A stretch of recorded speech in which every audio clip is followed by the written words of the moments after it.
paz do Senhor, estamos de volta em mais uma EBD comentada online para ministrarmos a lição de hoje. Vamos começar com uma oração. Senhor Deus e Pai, Pai amado e Pai querido, em nome do Teu Filho amado Jesus Cristo, eu me apresento diante de Ti. Necessito nesse momento da Tua iluminação para com a minha vida e para com a vida daqueles que estão assistindo ou ouvindo esta aula. Que o Senhor possa nos dar compreensão daquilo que vai ser ensinado aqui e, ao mesmo tempo, aplique em nossos corações a verdade da Tua palavra por meio do Teu Espírito Santo, em nome de Jesus. Amém. Hoje nós estamos aqui na lição bíblica, nas lições bíblicas, edição especial. É aquela edição do terceiro trimestre que foi preparada para as igrejas que não querem repetir o segundo trimestre. Então, ela está tratando aí sobre os princípios divinos em tempos de crise, a reconstrução de Jerusalém e o avivamento espiritual como exemplos para os nossos dias. A lição de hoje é a lição de número 4, a construção do templo enfrentou oposição. O que não enfrenta oposição na obra do Senhor, né? Nós vamos entender aqui que oposição faz parte quando estamos fazendo as coisas para Deus. Podemos passar para o texto áureo. Assim edificamos o muro e todo o muro se cerrou até a sua metade, porque o coração do povo se inclinava a trabalhar. Neemias capítulo 4, versículo 6. Usou aqui no texto áureo um texto de Neemias para mostrar a iniciativa do povo em trabalhar em favor da obra do Senhor. Verdade prática, se confiarmos verdadeiramente em Deus, venceremos todas as resistências do maligno. Leitura bíblica em classe está no livro de Esdras, capítulo 4, versículo 7, 9, 11 a 13, 15, 16 e o 21 a 24. Você pode ler depois, tá bom? Objetivos específicos desta lição. Mostrar como se deu o lançamento dos alicerces do templo, como foi. Saber que os samaritanos se opuseram à construção do templo. Explicar a falta de resistência dos judeus e discorrer a respeito da reação dos samaritanos quando os judeus cessaram a obra. Considerações iniciais. Quem acompanha as lições da EBD comentada online sabe que todas as vezes que o texto aparece em amarelo é um comentário ampliado do que está sendo dito na revista. Então não estamos lendo aquilo que está na revista, mas sim algo ampliado para dar uma compreensão melhor. O texto da revista vai sempre aparecer em branco. E quando for referências bíblicas, geralmente vai aparecer em verde. De início, eu quero pedir a você para poder, se não se inscreveu em nosso canal, se inscreva em nosso canal, ative o sininho das notificações para que você receba novas publicações, né? Aviso das novas publicações sempre que for colocado um novo conteúdo. E se você está assistindo aí pelo Facebook, não deixe de curtir nossa página, tá? Pastor Mário Luna Oficial. Tudo junto, Pastor Mário Luna Oficial, tanto no Facebook como no YouTube, é a mesma coisa. Pode também me seguir no Instagram, Pastor Mário Luna Oficial. Vamos continuar. Iremos aqui nos localizar em que ponto estamos dentro da história do povo judeu.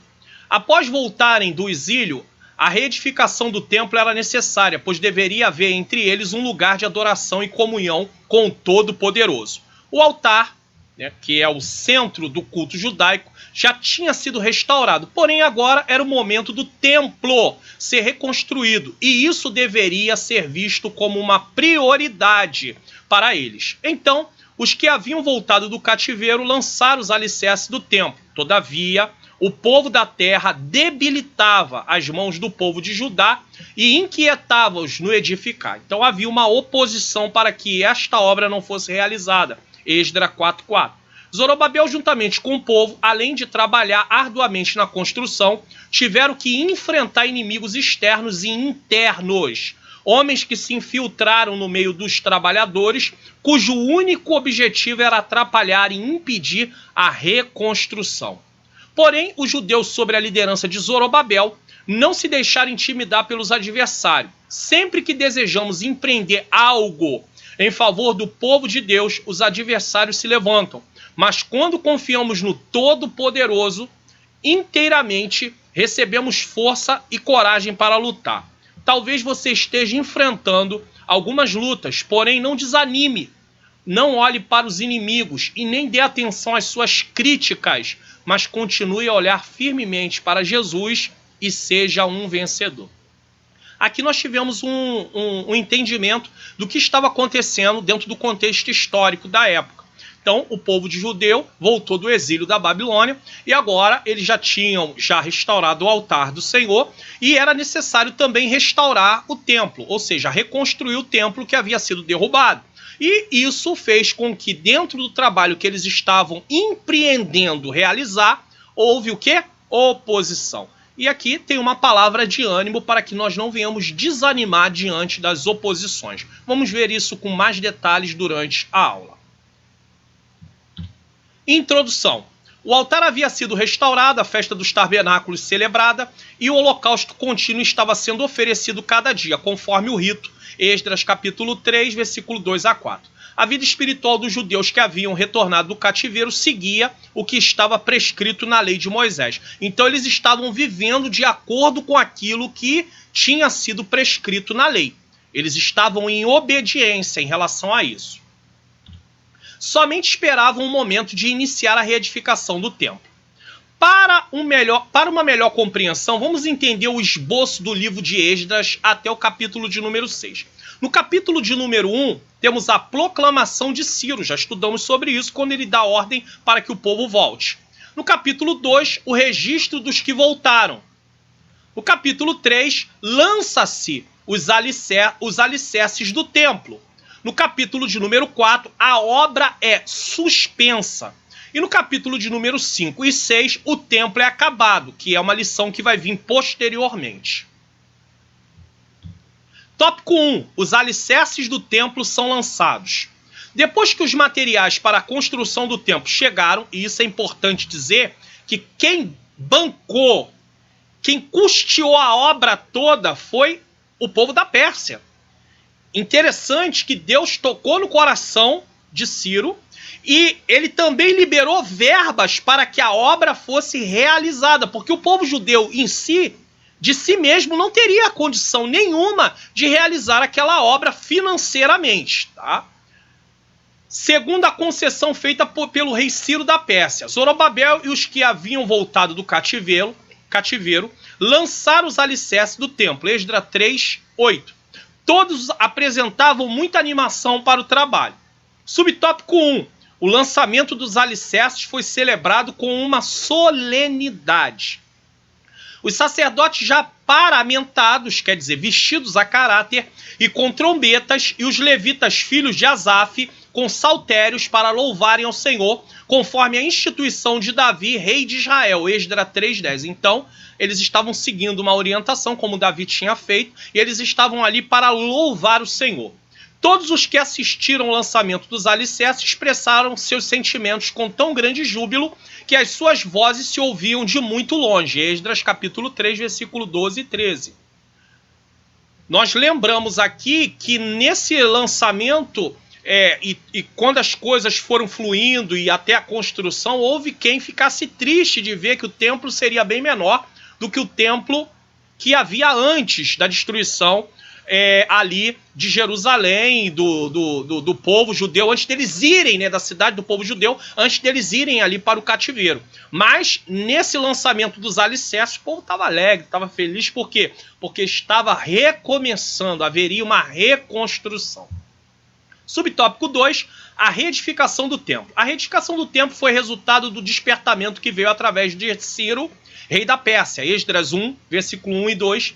Convém lembrar que o despertamento pentecostal, aí aqui ele faz um paralelo, que chegou ao Brasil em 1911, trouxe consigo uma verdadeira renovação da doutrina da Igreja de Deus, que pode ser simbolizada pelo templo de Deus. 1 Coríntios 3,16. 1 Coríntios 3,16, na nova versão internacional, diz: vocês não sabem que são santuários de Deus e que o Espírito de Deus habita em vocês? A Igreja de Deus é um mistério, Efésios capítulo 5, versículo 32, que não pode ser compreendido pelo homem natural. 1 Coríntios capítulo 2, versículo 14. O homem natural não entende as coisas de Deus, as coisas espirituais, até porque ele está morto espiritualmente falando. Letra A, o Espírito Santo quer salientar que Jesus em pessoa quer edificar a sua igreja. Mateus capítulo 16, versículo 18. E ele o faz conforme a palavra de Deus. Jesus faz isso por meio daquilo que ele fez na cruz do Calvário e hoje trabalhando através do Espírito Santo nas nossas vidas. Letra B, o Espírito Santo quer gerar um sentimento de reverência pela igreja do Senhor, que é a morada de Deus. Efésios 2, 22 diz na NVI, nele vocês também estão sendo juntamente edificados para se tornarem morada de Deus por seu Espírito. Nós estamos sendo edificados para nos tornarmos, né, morada de Deus através do Espírito Santo. Veja também Êxodo 3:5, Salmos 89:7, você pode ler isso tudo depois, e Eclesiastes capítulo 5, versículo 1, aonde fala do temor, do cuidado, da reverência ao se achegar ao templo de Deus. Hoje, Deus habita em nós, então nós temos que ter reverência a Deus através do quê? Da nossa vida, das nossas atitudes, porque Deus não habita em paredes, Deus habita no seu povo através do seu Espírito Santo. C, o Espírito Santo quer adestrar a igreja porque ela é um instrumento da ação de Deus aqui na terra. Efésios 3:10 diz, na NVI, a intenção dessa graça era que agora, mediante a igreja, a multiforme sabedoria de Deus se tornasse conhecida dos poderes e autoridades nas regiões celestiais. Deus tem um trabalho para cada servo seu na grande obra de evangelização do mundo. Marcos capítulo 13, versículo 34.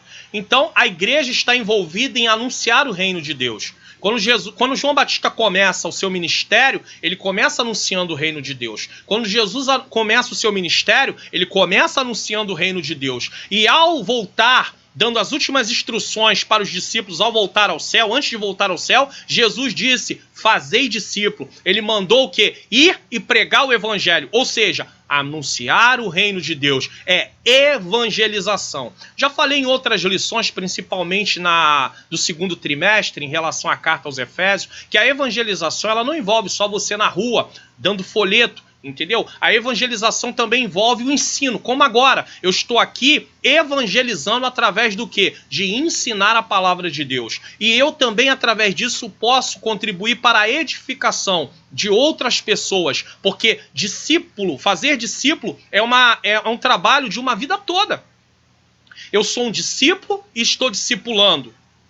O outro é um discípulo e também deve discipular. Às vezes ele não dá aula de escola dominical, mas de alguma maneira ele está contribuindo para o avanço do reino de Deus e contribuindo para que as verdades de Deus sejam ensinadas para as pessoas. Então ele também está envolvido na evangelização. Eu estou falando isso porque há uma mentalidade que pensa que evangelização só tem a ver com ir para a rua e entregar folheto ou fazer um culto evangelístico, uma cruzada evangelística. Não.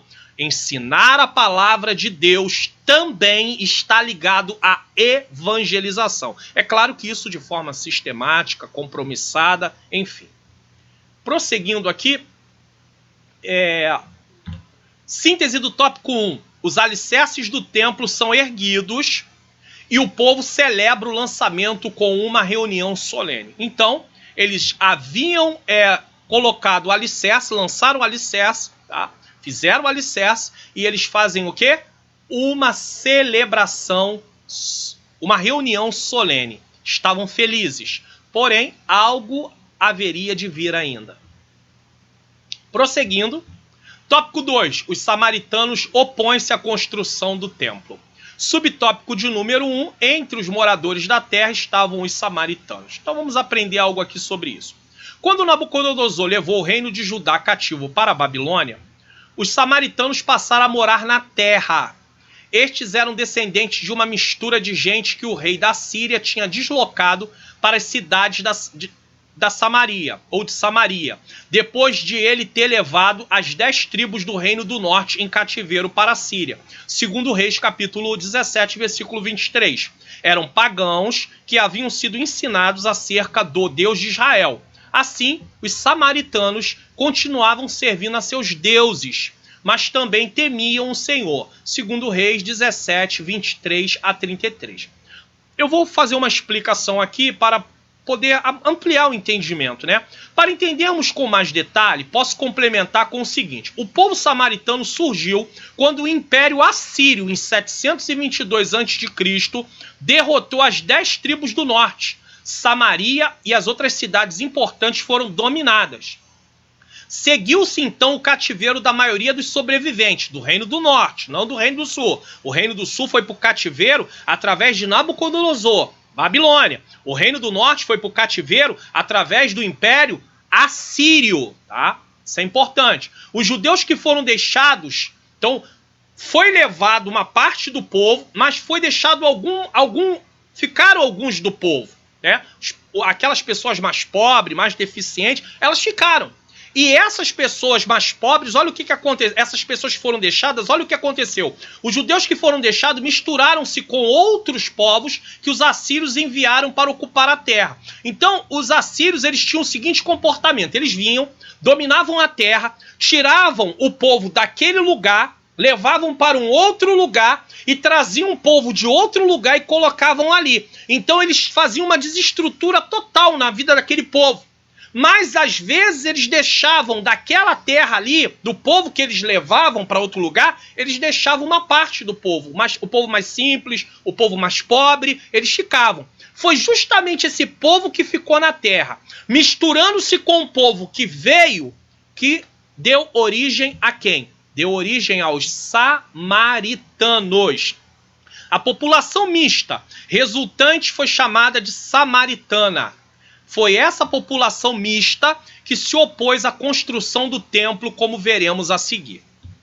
Subtópico de número 2. Os samaritanos tentam frustrar a construção do templo. Esdras, capítulo 4, versículo 4 e versículo 5.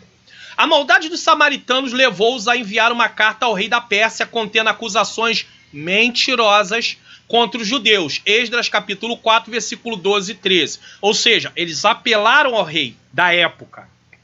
O rei que recebeu aquela carta não conhecia bem o assunto e mandou parar a obra. Esdras, capítulo 4, versículo 21.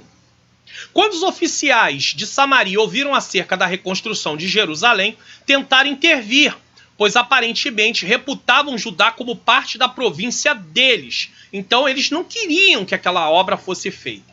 Os samaritanos requereram de Zorobabel e de outros líderes que lhes permitissem participar da construção do templo. Então eles queriam fazer parte daquela construção. Eles queriam estar ali junto, mas havia um motivo para isso. Quando essa solicitação foi repelida, recusada, nós estamos aqui fazendo um templo para o nosso Deus. Nós só adoramos a esse Deus. Então vocês não podem ter parte com isso, porque vocês não adoram só esse Deus, vocês adoram vários deuses, tá? Então, quando a solicitação foi repelida, tornaram-se abertamente hostis e adotaram a norma de tentar frustrar e desencorajar a colônia que se debatia. Ou seja, porque eles estavam fazendo ataques, eles estavam se levantando e o povo que ali estava para poder fazer aquela obra realmente estava assustado. Os estrangeiros estabelecidos nas cidades de Samaria apelaram para Atarxerxes investigar os registros históricos concernentes às rebeliões e sedições que tinham ocorrido em Jerusalém no passado. Em resultado disso, um decreto real deu autorização aos líderes samaritanos para que impedisse os judeus em seus esforços de reconstruir a cidade de Jerusalém.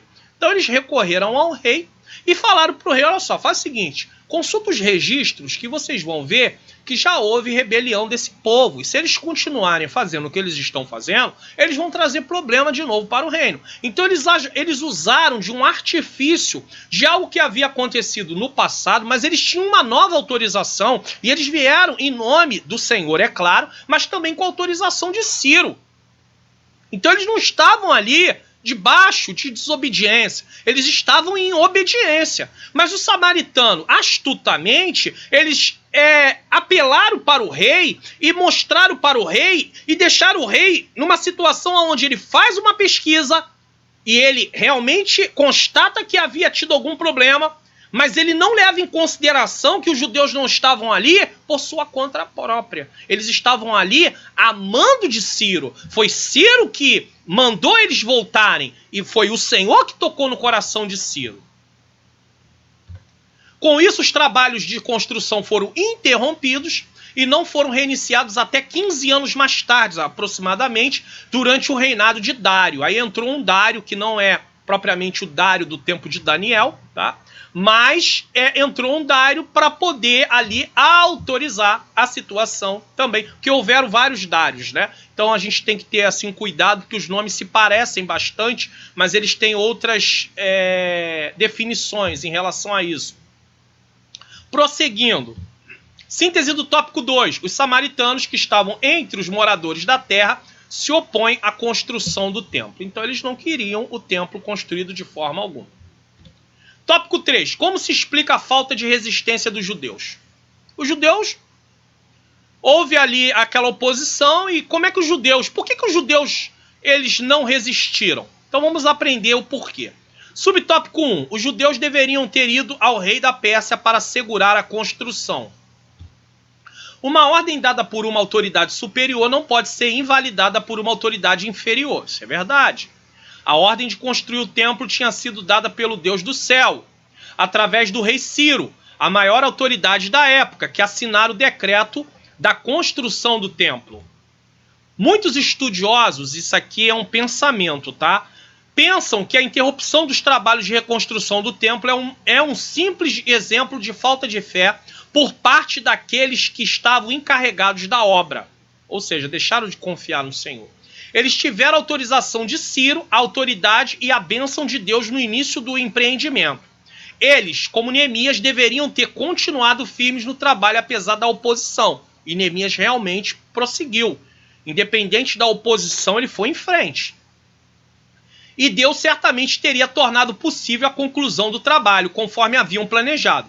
Com base em Ageu capítulo 1, versículo 4, parece que durante esse período de estagnação, os judeus se voltaram para a construção e a decoração das suas próprias casas. Nós vamos falar disso um pouquinho mais à frente. Subtópico de número 2. Os judeus deveriam ter recorrido a Deus. Então, eles deveriam ter recorrido ao rei da Pérsia, porque eles não estavam ali debaixo de uma desobediência. Eles não estavam ali por conta deles. Mas eles também deveriam ter recorrido a Deus, falado com Deus, se voltado para Deus. E vamos entender isso. Subtópico de número 2, né? Deveriam ter recorrido a Deus. Toda a história dos judeus é rica em exemplos de como Deus ajudou seu povo em tempos difíceis. A própria vinda dos judeus para Jerusalém era uma clara demonstração de que Deus estava neste negócio. Tá? É importante dizer isso. Vejamos alguns exemplos da história dos judeus quando foram ajudados pelo Senhor. Letra A. Nos dias do rei Ezequias, Judá foi cercado pelo exército do rei da Síria, que ameaçava fazer com Judá o que já havia feito com o reino de Israel. Foi dito agora há pouco que em 722 a Síria foi lá e tomou o reino de Israel. E eles também estavam querendo tomar o reino, né, do sul, que era Judá, porque nesse tempo as tribos estavam divididas. 10 tribos, reino do norte, 2 tribos, reino do sul. Então eles queriam também fazer a mesma coisa, só que eles encontraram uma resistência. Por quê? Então preste atenção nisso aqui, tá? Judá foi cercada pelo exército do rei da Síria, que ameaçava fazer com Judá o que já havia feito com o reino de Israel, levá-los em cativeiro. Nesta hora de perigo, o rei Ezequias buscou ao Senhor e foi ouvido, pois um anjo feriu o arraial dos assírios, destruindo 185 mil soldados, segundo Reis 19:30, segundo Crônicas 32, 21 e 22. Eu quero deixar claro aqui que devemos observar que essa posição de Ezequias se voltar para Deus foi Ezequias se alinhando à vontade de Deus, porque ainda não era tempo do Reino do Sul ir para o cativeiro. O cativeiro que o Reino do Sul ia enfrentar não era o cativeiro assírio, era o cativeiro babilônico. Então, quando Ezequias se volta para Deus e fala com Deus sobre essa situação no tempo dele, é porque ele se alinha à vontade de Deus. E Deus responde. Deus trabalhou de acordo com a vontade dele. Era plano de Deus, era propósito de Deus poupar o seu povo, porque não era a hora. Mas eles recorreram a Deus. Só que nesse tempo aqui, eles não recorreram a Deus, eles não falaram com Deus, eles nem foram atrás do rei para falar sobre a permissão de Ciro deixar eles construir, voltarem do cativeiro e reconstruir o templo, como também não recorreram a Deus. Nós temos um outro exemplo, voltando aqui, letra B, nos dias do rei Josafá, tá? É Josafá, desculpe. Nos dias do rei Josafá, ameaçados pelos amonitas e pelos moabitas, os habitantes de Judá foram convocados pelo rei para pedirem socorro ao Senhor. Vê o texto de 2 Crônicas, capítulo 20, versículo 1 a 24. É um texto longo, mas é uma história assim que mostra a confiança em Deus. Deus guerreou por eles e, sem terem que lutar, os inimigos foram o quê? Desbaratados. Isso é interessante. Josafá olha para aquela multidão que vem vindo e ele recorre a Deus. Senhor, em nós não há força. E é aqui que eu vejo um modelo de oração, pedindo a Deus socorro, pedindo a Deus livramento. Não há nada nessa oração tipo, eu determino, Deus, eu decreto, eu profetizo, eu ordeno. Não, ele recorre a Deus. Ele inclusive usa as promessas que Deus havia feito. Senhor, lembra-te das promessas. Ele fala com Deus sobre tudo aquilo que Deus havia falado. E é assim que eu e você devemos orar nos momentos de dificuldade. Senhor, tu tem visto o que está acontecendo. Eu suplico a ti, Senhor, livramento. A tua palavra, o salmista, ele expressa que tu és socorro bem presente na angústia. Ele declarou isso, ele experimentou isso. E eu também posso experimentar porque está na tua palavra. Se tu quiseres fazer, tu pode fazer. Eu te suplico, eu coloco essa causa nas tuas mãos. Isso é confiar em Deus, é suplicar a Deus. Agora não é chegar para Deus e falar para Deus o que ele tem que fazer.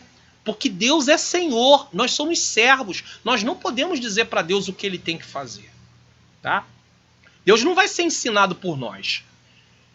Os muitos exemplos da ajuda de Deus no passado deveriam ter inspirado os líderes do povo à resistência a esta maldade dos inimigos dos judeus.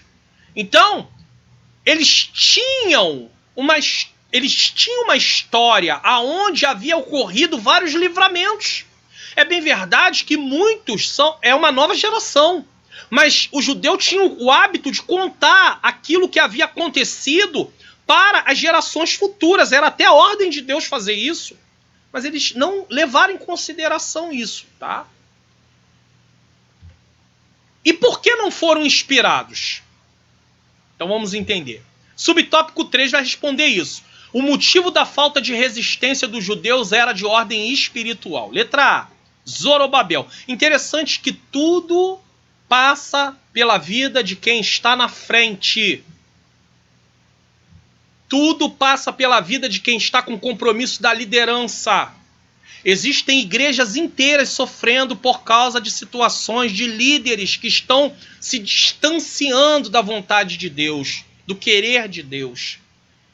E isso é importante frisar. Às vezes existem crentes obedientes em determinadas igrejas locais, mas a liderança está indo por outro caminho. E a igreja passa a sofrer como um todo por causa dessa situação. Isso é triste. Tá? Zorobabel, o chefe político do povo judeu, até então tinha confiado em sua própria força. Zacarias 4:6. Não por força nem por violência. Eu vou explicar isso aqui daqui a pouco. É um texto que tem sido levado, na hora que se faz apelo, é muito interessante isso. A falta de estudarmos a palavra de Deus nos faz cometer erros absurdos. Alguém, na hora que faz o apelo, ninguém levanta a mão para Cristo e aí diz, não é por força nem por violência. Mas não foi nesse sentido que esse texto foi dito. Nós vamos entender, tá? Então eu só posso aplicar o texto dentro do sentido correto. A base da aplicação parte do que significa o texto. Aí você vai ver que não é correto usar esse texto quando alguém não levanta a mão para Jesus e, como uma desculpa, eu digo, não por força nem por violência. Então não adianta ficar insistindo. Seria melhor usar um português claro. Irmãos, não vamos insistir porque a decisão é sua. Acabou.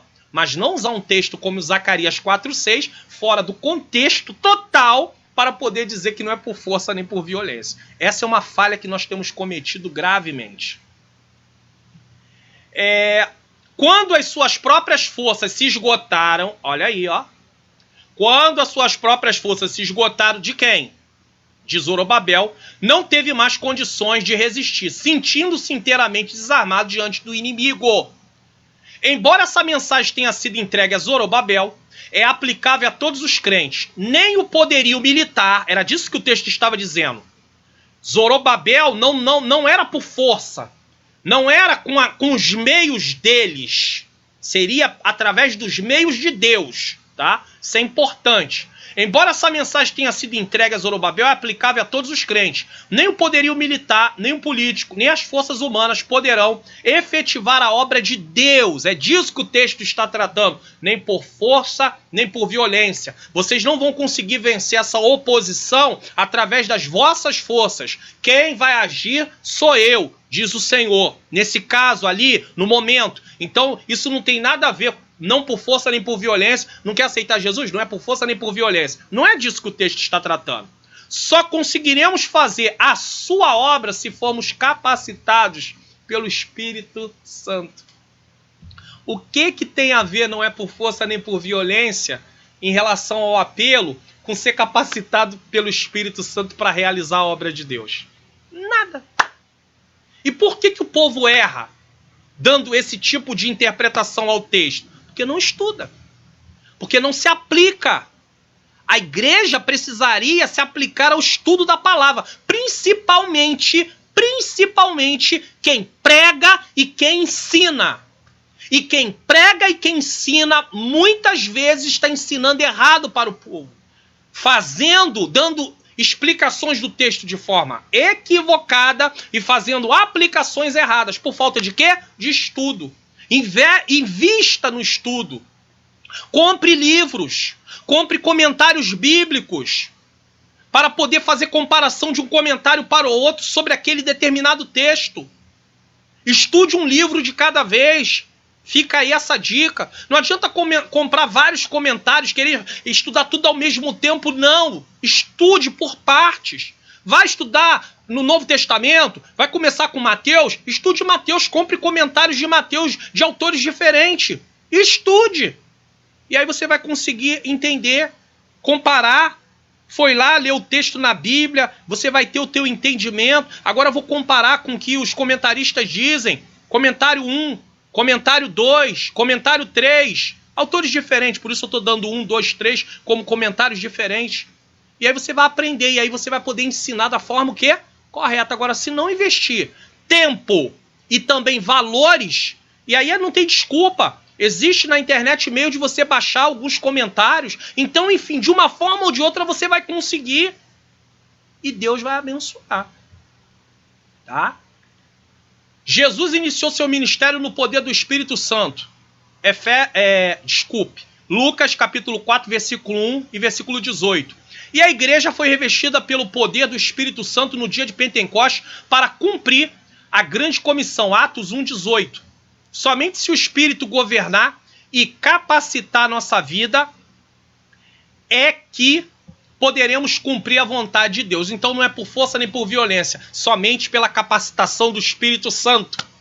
É isso que o texto quer dizer. Não tem nada a ver no momento de apelo você dizer, não é por força nem por violência. O texto não quer dizer isso. Se você está assistindo essa aula, se na hora do apelo você fazia isso, não faça mais, porque às vezes a gente realmente comete o erro por não conhecer. Mas a partir do momento que nós conhecemos, o texto está falando que não é com as nossas forças, mas é através da capacitação do Espírito de Deus.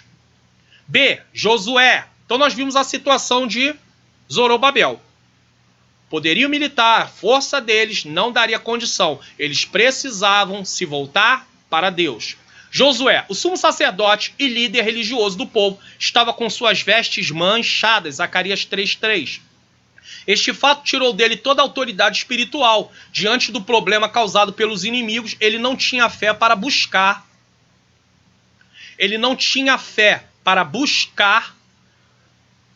dar a ajuda de Deus, do Todo-Poderoso, uma vez que o ministério da fé é guardado em uma pura consciência. 1 Timóteo capítulo 3, versículo 9.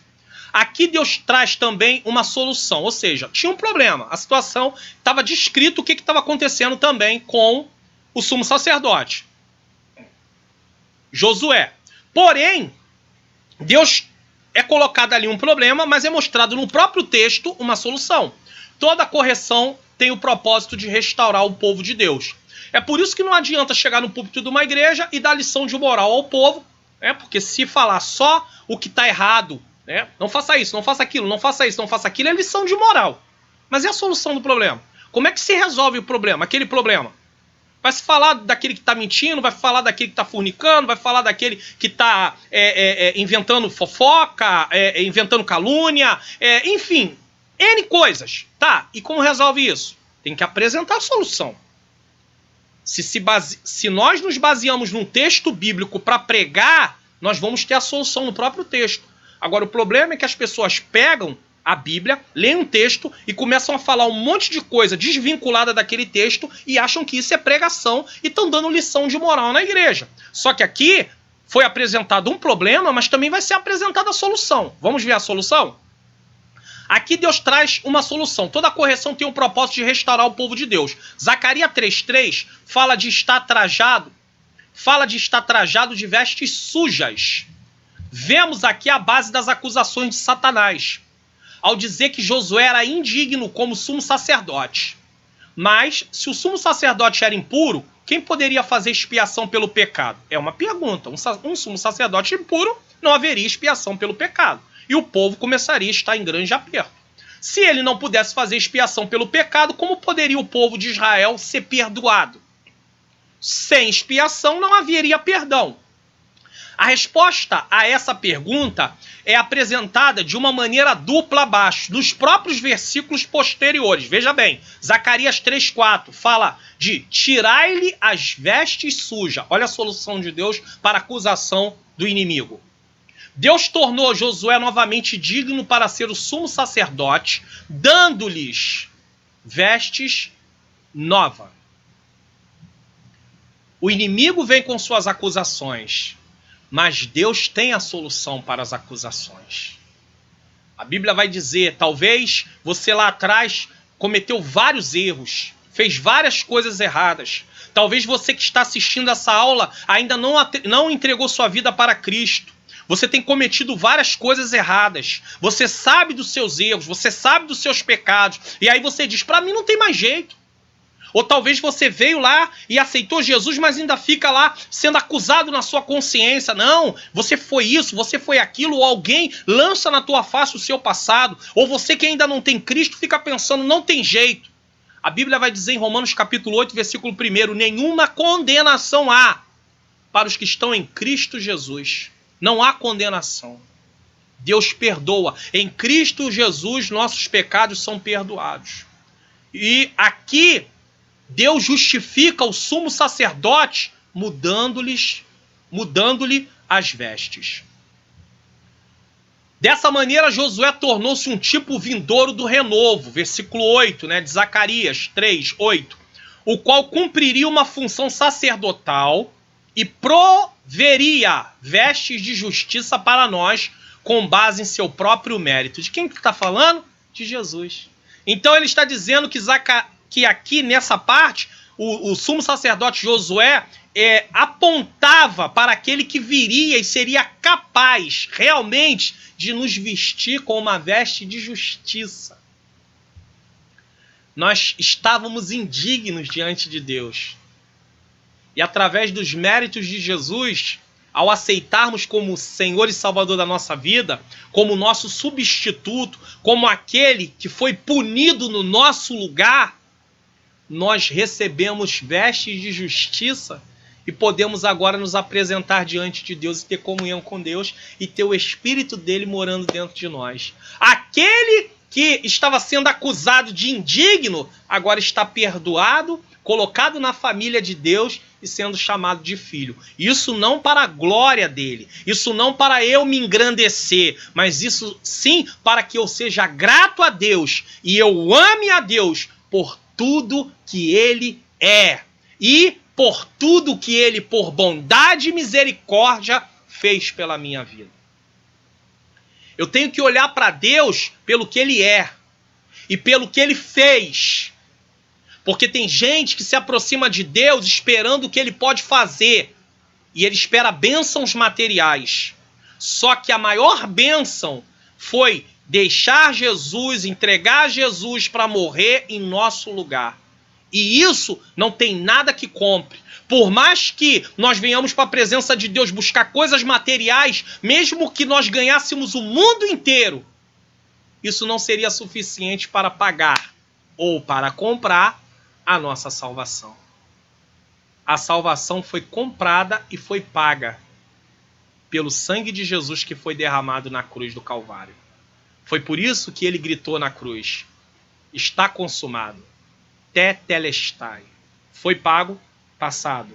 Está pago, presente. E continuará pago, futuro. Ou seja, o sacrifício de Jesus, ele abrange desde o início da criação até o final de tudo.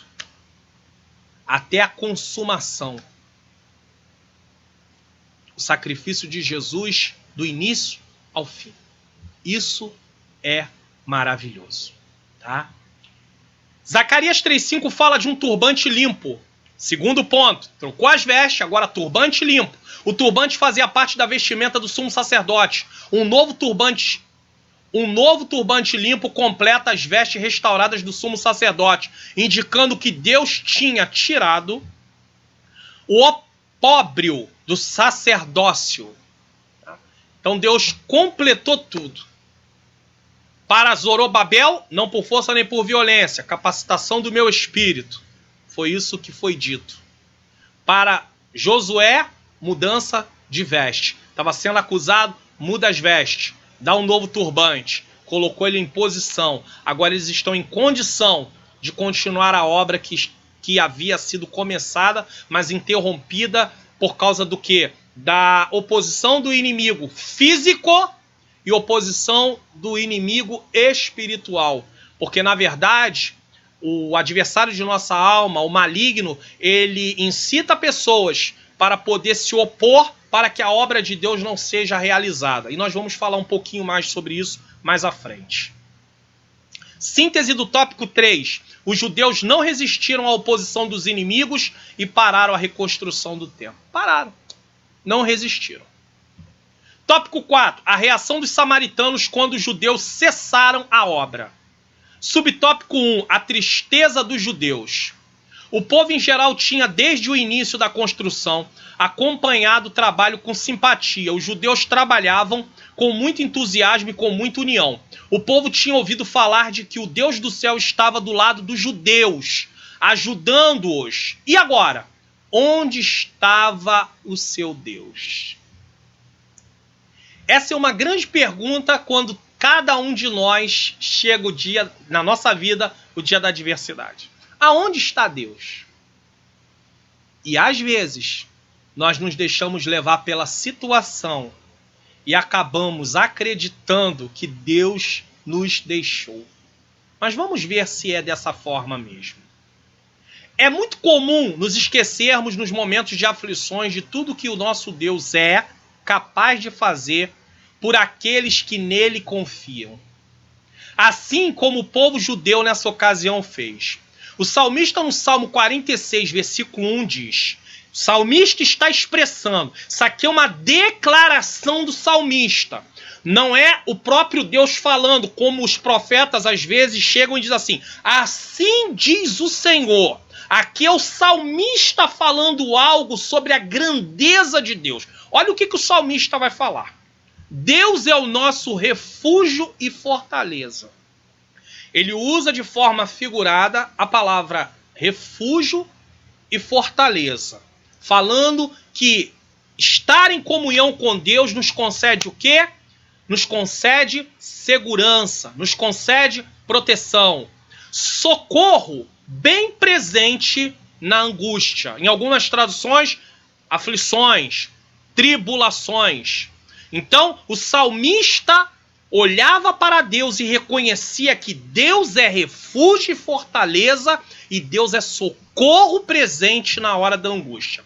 O Salmo 91, versículo 1 e 2, que é um salmo muito conhecido, porém pouco compreendido, diz assim: aquele que habita fala de lugar fixo.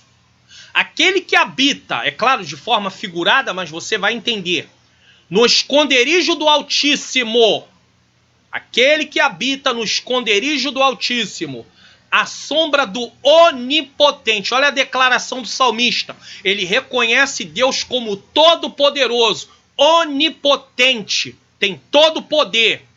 Descansará. Se eu estou em comunhão com Deus, eu estou em seu esconderijo e eu estou à sua sombra. De uma forma figurada, a palavra sombra vai mostrar uma situação ali de refrigério. E isso é importante entender. Versículo 2. Aí ele reconhece o poder de Deus, que ele é o Todo-Poderoso, e olha o que ele vai falar sobre isso. Versículo 2. Direi do Senhor, o Onipotente, ele é o meu Deus. Se ele é onipotente, ele é o meu Deus, ele é o Todo-Poderoso. O meu refúgio, a minha fortaleza. Veja que ele usa aqui meu, minha, o meu Deus. Olha a repetição aqui, ó, tomando para si. Ele declara, ele é o meu Deus, o meu refúgio, a minha fortaleza. E ele conclui, ele vai ainda ir além, esse E aqui vai mostrar, acrescentando mais alguma coisa. E nele quem? No Onipotente, confiarei.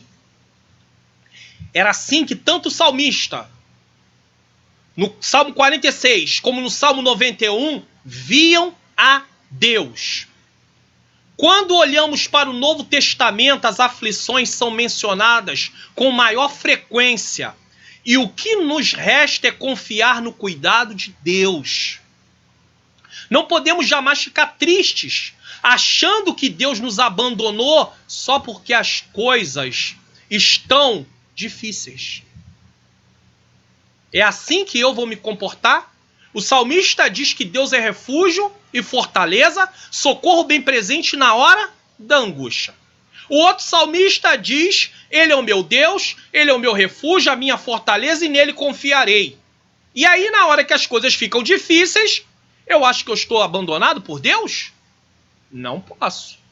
A diferença do cristão e do não cristão deve estar na forma como cada um vê e se comporta diante das aflições, pois elas estarão presentes na vida de todo ser humano. E eu tenho que dizer uma coisa aqui. Existem alguns textos da Bíblia e algumas informações que parecem que são negadas ao povo para fazer o povo acreditar que Deus está a serviço, ao nosso serviço, pronto para realizar todas as nossas vontades. E que obedecer a Deus e viver na vontade de Deus implica em não passar por nenhuma dificuldade. Só que tem vários textos que apontam para isso. Se não houvesse dificuldade no Antigo Testamento, o salmista não diria, Deus é refúgio e fortaleza.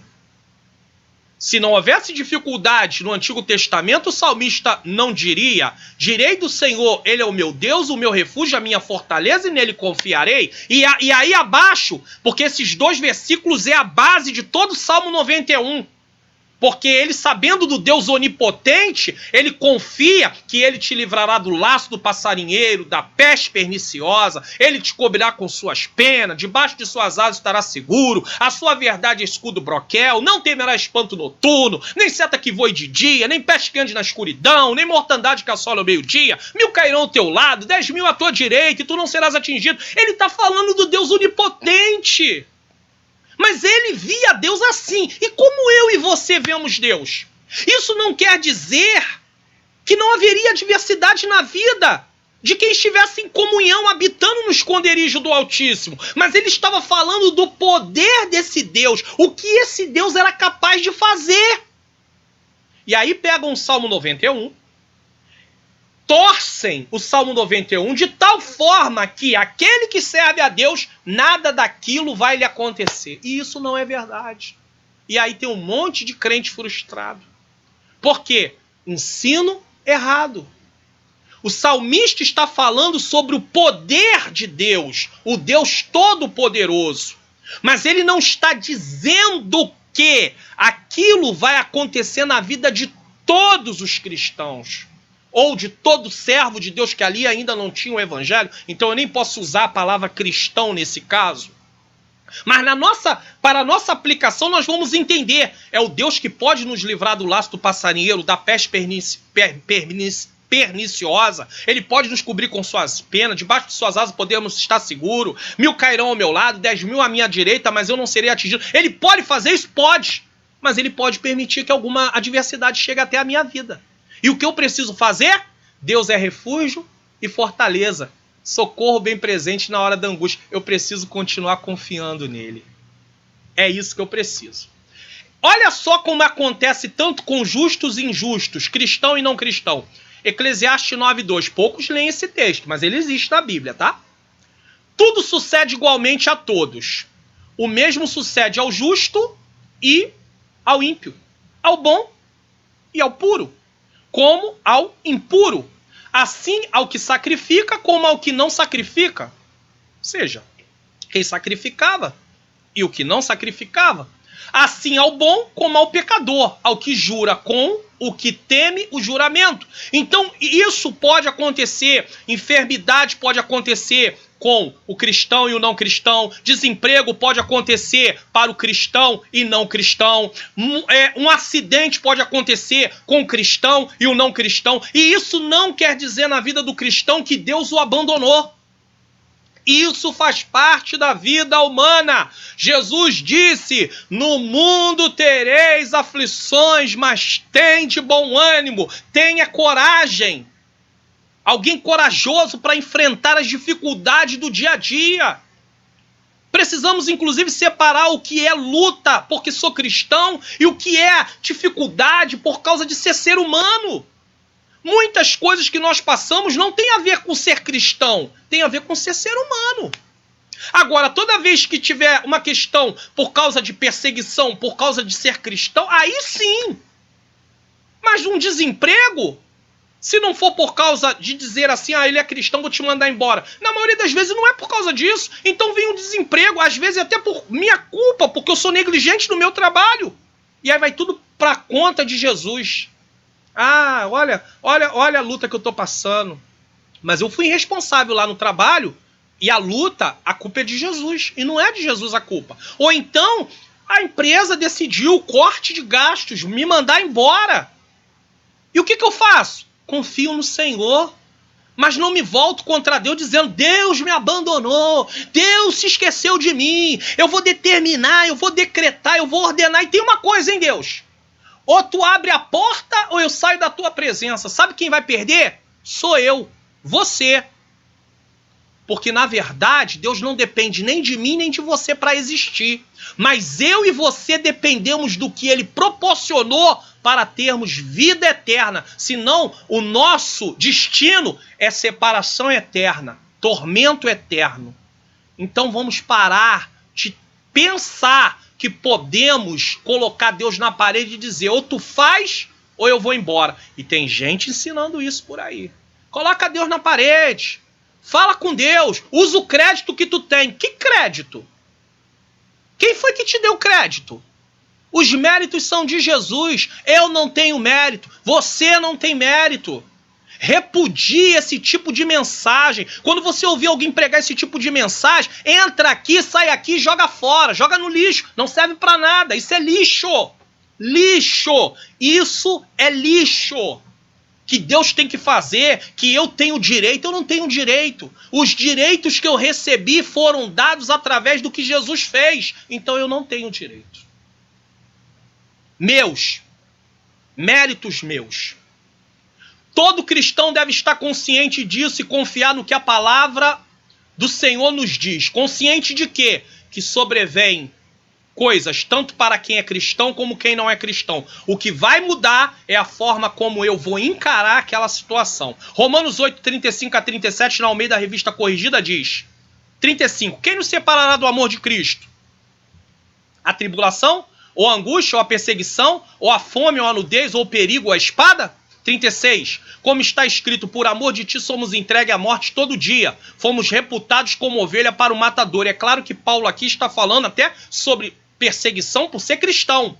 Mas ele vem acima dizendo, nem tribulação, nem angústia, nem perseguição, nem fome, nem nudez, nem perigo, nem espada pode nos separar desse amor. Versículo 37. Mas em todas essas coisas somos mais do que vencedores por aquele que nos amou.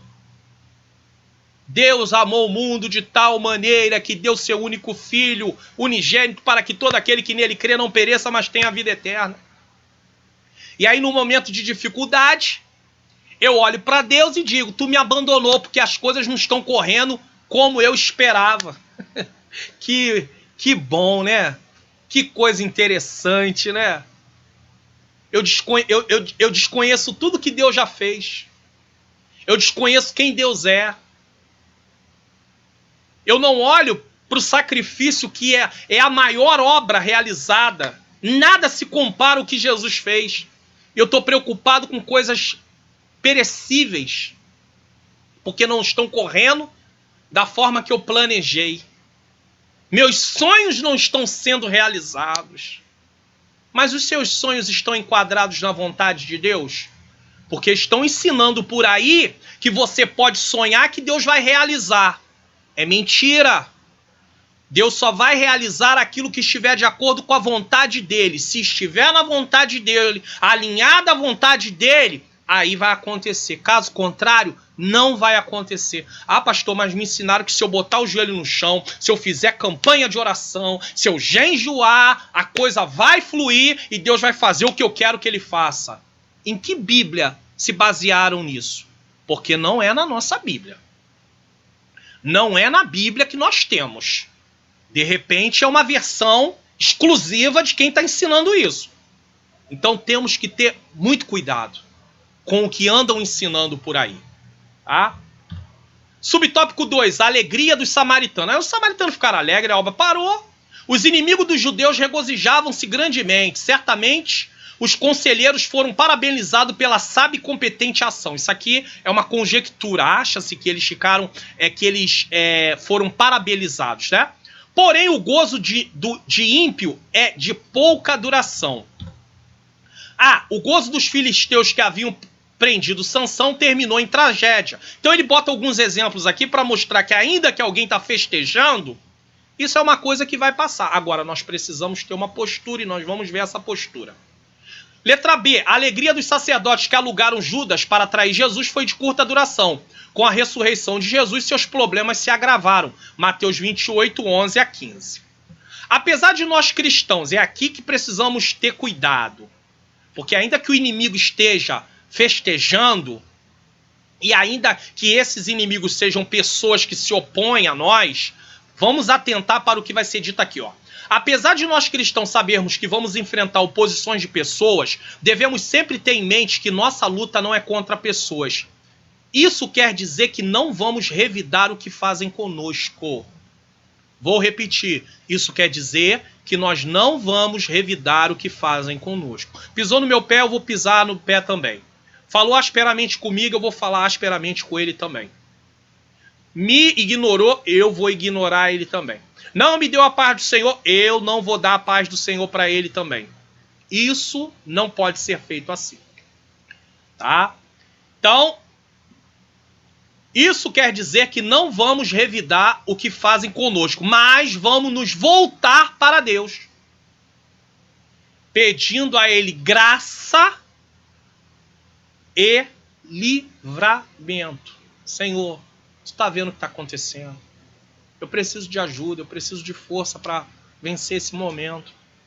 1 Coríntios 10, 13, na Almeida Revista Corrigida, diz: não veio sobre vós tentação senão humana, mas fiel é Deus que vos não deixará tentar acima do que podeis. Antes, com a tentação dará também um escape para que possais suportar. Então, Quem cede à tentação não tem a desculpa de dizer: ah, mas foi mais forte do que eu. Deus sempre dá, junto com a tentação, o escape. Ou seja, uma forma de resistirmos à tentação. Se eu peco, é porque eu decidi pecar, mas não que a tentação foi mais forte. Ela foi mais forte porque eu alimentei ela na minha mente, eu permiti que aquilo fosse à frente e não usei os recursos que Deus me deu, que é através do poder de Deus dizer: não vou fazer. Eu posso ceder à tentação, você pode ceder à tentação, mas nós nunca poderemos. E quando eu digo eu posso e você pode, não como dando direito, mas eu estou dizendo que pode acontecer de eu ceder à tentação, você ceder à tentação, mas nós nunca vamos poder dizer que nós cedemos à tentação porque nós não tínhamos condição de não ceder.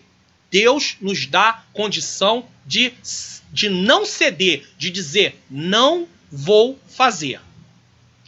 Alguns cristãos querem se basear no Antigo Testamento. Interessante que na hora do juízo para a vida dele, ele não quer o Antigo Testamento, mas para a vida do outro ele quer, né? Onde os povos inimigos do povo de Deus eram destruídos. O que precisamos entender é que Deus usava Israel como um instrumento, e aí nós estamos falando de Israel como nação inteira, tá? Como um instrumento de juízo para os povos pecadores. Eu também estou falando de um povo inteiro pecador. Mas no Novo Testamento, essa forma de Deus agir foi modificada. Pois estamos no tempo da graça, favor imerecido, onde a salvação é oferecida a todos. E chegará o dia do juízo. Haverá um dia de juízo, sim. Haverá um dia de condenação, sim. Mas por enquanto é momento de proclamarmos a salvação. Então, preste atenção nisso aqui. Por isso, nenhum cristão está autorizado a lutar contra pessoas. Nenhum cristão está autorizado a lutar contra pessoas e desejar que Deus traga juízo sobre elas. O cristão que, diante das oposições, afrontas e perseguições, reage lutando com pessoas. Preste atenção nisso aqui, ó. O cristão que, diante das oposições, afrontas e perseguições, reage lutando contra pessoas, acaba, infelizmente, se unindo à causa do inimigo. E quando eu falo de inimigo aqui, eu estou falando do maligno mesmo. Os demônios, tá? Pois é esse um dos propósitos das hostes malignas: incitar os homens a se destruírem. E isso é triste. Quem faz do seu aliado seu inimigo, faz do seu inimigo o seu aliado. Ou seja, passa a trabalhar do lado do inimigo. Passa a fazer coisas do agrado do inimigo. Nenhum cristão está autorizado a promover oposição contra aqueles que se opõem a ele. O que ele precisa fazer é pedir graça a Deus e pedir livramento. E não é orar ao contrário, pedindo que Deus mate, que Deus faça, que Deus aconteça. É pedir a Deus que tenha misericórdia da nossa vida. E que tenha misericórdia da vida daquela pessoa que está se opondo. Porque senão daqui a pouco cria raiz de amargura no meu coração. E uma das formas de eu liberar perdão, Deus trabalhar no meu coração para que o perdão seja liberado, é eu orar por aqueles que se opõem. Senhor, abençoa, ajuda, tu pode trazer clareza ao entendimento dele.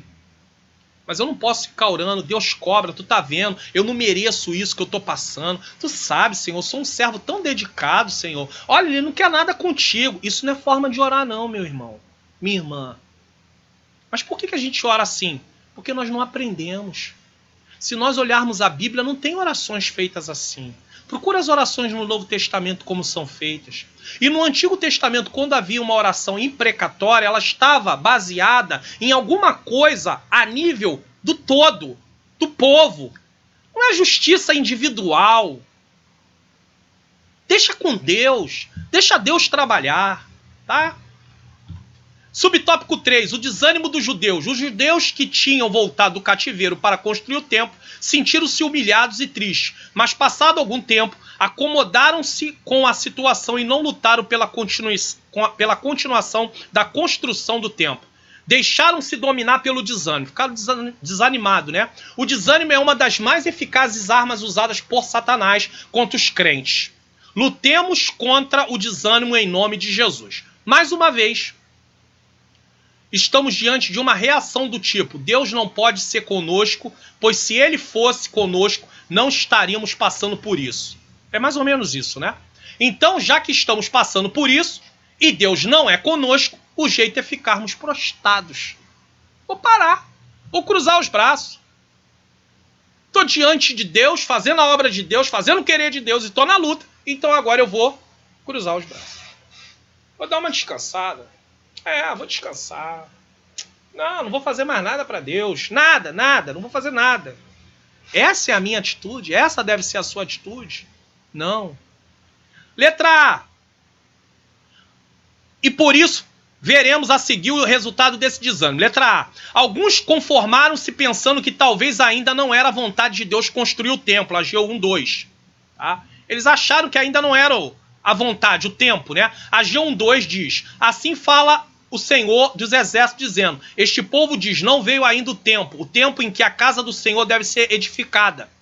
Podemos notar que devido a tudo que eles estavam passando, eles usam o tempo como desculpa para não construir o templo. É tipo aquela pessoa: não, irmão, ainda não está no tempo, não. Não, vamos deixar do jeito que está, porque não está no tempo, tá? Afinal de contas, poderiam estar pensando que quando fosse o tempo, tudo daria certo. Ou seja, quando for, eles usam o seguinte sinal: se está dando tudo certo, é tempo. Se as coisas estão não dando certo, então não é tempo. É isso? É dessa forma? Vamos ver. Quem pensa assim estará totalmente enganado. Já dizia o sábio Salomão. Mais um texto aqui interessante. Eclesiastes 11:4. Na NVI diz: quem observa o vento não plantará. Está ventando, dificuldade. Quem olha para as nuvens, ou seja, vai vir chuva, não colherá. Letra B. Outros aproveitaram a interrupção da obra para dedicar suas próprias casas. Ageu 1:9. Com essas atitudes, eles estavam desobedecendo uma ordem direta de Deus, que era voltar para sua pátria e reconstruir o templo. Saia da Pérsia e venha para a terra para reconstruir o templo. O resultado disso foi a escassez que Deus enviou. Ageu 1, versículo 8 e 9, na NVI diz: subam o monte para trazer madeira, construa o templo, para que eu me alegre e nele seja glorificado, diz o Senhor. Vocês esperavam muito, mas, para surpresa de vocês, acabou sendo pouco. E o que vocês trouxeram para casa, eu dissipei com um sopro. E por que fiz isso? Pergunta o Senhor dos Exércitos. Por causa do meu templo, que ainda está destruído enquanto cada um de vocês se ocupa com a sua própria casa. Ou seja, cada um estava voltado para o seu interesse próprio. E o templo que devia ser reconstruído estava abandonado. Imagine eu ocupado com as minhas causas, esquecendo de trabalhar na seara do Senhor. Outros chegaram a faltar com suas obrigações espirituais, deixando de contribuir para a casa de Deus. Ageu 1:6, na NVI diz: vocês têm plantado muito e colhido pouco. Vocês comem, mas não se fartam, bebem, mas não se satisfazem. Vestem-se, mas não se aquecem. Aquele que recebe salário, recebe-o para colocá-lo numa bolsa furada. Não rendia nada, porque estavam negligenciando também ofertas, dízimos. C. Talvez alguns judeus sinceros estivessem tristes e buscassem a Deus em oração pedindo solução para a dificuldade, de modo que o templo pudesse continuar a ser construído. Ou seja, ele deixa aqui uma possibilidade que uma parte pequena poderia estar ali preocupada realmente com a reconstrução, mas a maior parte estava voltada a seus próprios interesses, ou dizendo até, para dar desculpa, dizendo até mesmo: ainda não é tempo de construir o templo, devido a tudo que nós estamos passando, então vamos nos dedicar à nossa própria vida. E assim estavam acomodados, cuidando das suas próprias vidas, coisas que eles não poderiam fazer. Síntese do tópico 4, a oposição dos inimigos fez com que os judeus abandonassem a reconstrução do templo. Coisa triste isso, né? Conclusão. Chegamos à conclusão para a glória de Deus. A construção do templo enfrentou oposição. Tudo que fazemos para Deus, há oposição. Isso é claro, tá? O inimigo, ele não vai ficar de braço cruzado. Quando nós entramos na seara do Senhor para fazer a obra de Deus, quando nós aceitamos Jesus como nosso único e suficiente Salvador, precisamos ter em mente que o adversário da nossa alma, ele vai se opor a tudo aquilo que tem a ver com Deus. Então ele vai se levantar para poder tentar impedir aquilo que estamos fazendo. Em maior ou menor proporção. Não somos os únicos que passamos por isso. Não dá para cruzar os braços por causa das oposições. Um grande exemplo disso se encontra no livro de Neemias. Se Neemias fosse esperar, preste atenção nisso, tudo ficar tranquilo, nunca teria terminado a reconstrução dos muros. Por quê? Pois houve oposição do início ao final da obra. Neemias enfrentou oposição do início ao final da obra. Se você ler o livro de Neemias, pelo menos do capítulo 1 ao capítulo 6, preste atenção nisso aqui. Pegue uma hora, abra o livro de Neemias e leia do capítulo 1 ao capítulo 6, todo.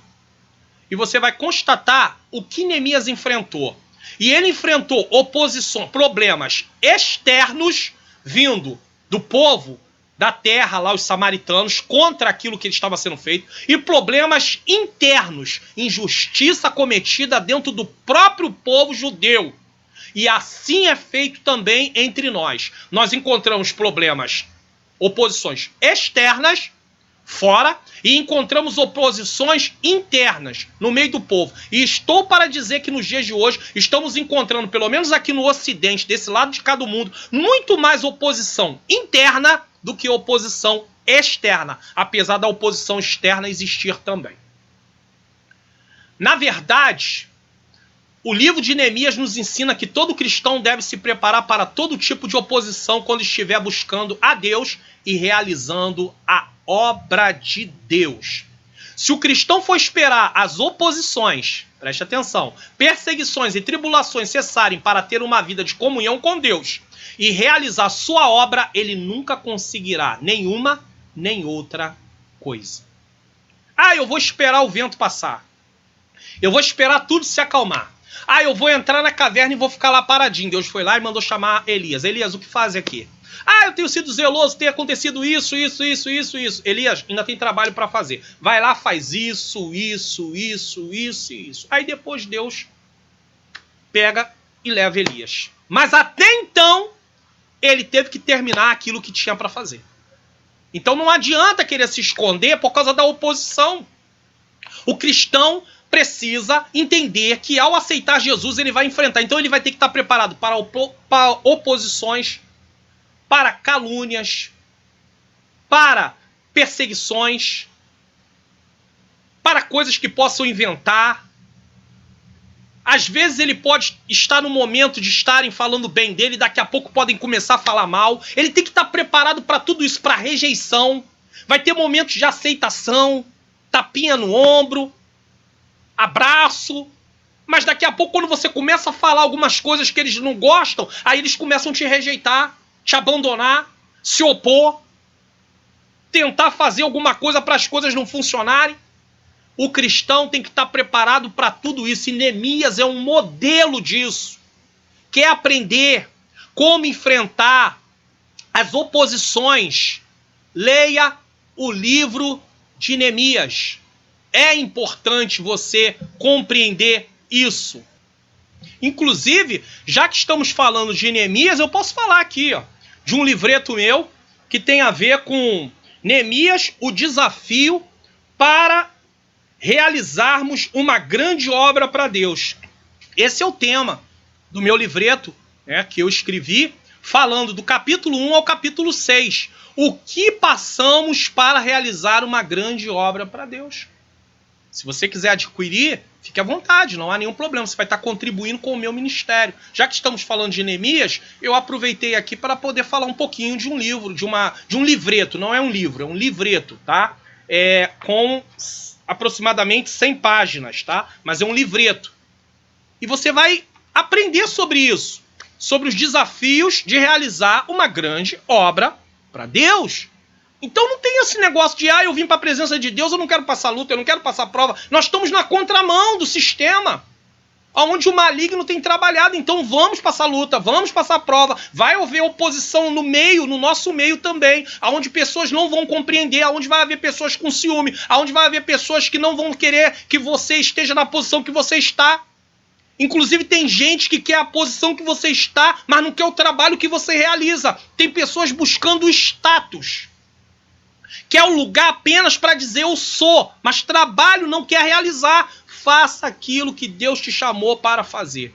Vamos finalizar aqui com Atos dos Apóstolos, capítulo 14, versículo 22, na King James atualizada. Durante todas as aulas eu tenho colocado várias traduções diferentes. Por quê? Porque algumas delas trazem o texto de uma forma um pouco mais clara. Então você pode fazer comparações com o mesmo texto em Bíblias, em traduções diferentes. A Almeida Revista Corrigida, na primeira capa, logo quando você abre a capa, você vai ver lá se vai estar qual é a tradução. Almeida Revista Corrigida, Almeida Revista Atualizada, King James, tá? A versão King James atualizada, a versão NVI, nova versão internacional. Às vezes é bom, então agora eu vou ler na King James atualizada. Vai dizer o seguinte: renovando o ânimo dos discípulos e os encorajando a perseverar na fé, ensinando é necessário que em meio a muitas aflições, ingressemos no reino de Deus. Ou seja, quem está no reino de Deus, trabalhando no reino de Deus, servindo a Deus, vai passar por muitas aflições. A obra do templo recomeçou e o que veremos é o que veremos na próxima lição. Então, não pare a obra por causa da oposição. Não pare. Não pare. Mas não se oponha a quem se opõe a você. Peça graça e ore, mas não pare a obra de Deus. Vamos fazer uma oração. Senhor Deus e Pai, eu quero te agradecer por essa aula maravilhosa que o Senhor nos permitiu ministrar. Que as verdades que foram ensinadas sejam aplicadas no meu e no coração daqueles que estão ouvindo ou assistindo esta aula. É o que eu te peço e já te agradeço em nome de Jesus. Amém.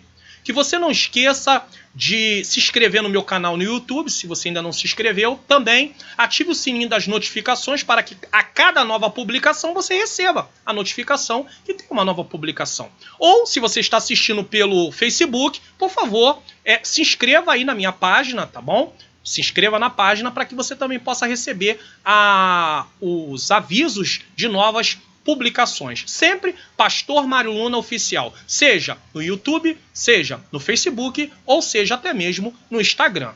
Que Deus possa nos abençoar e até a próxima aula.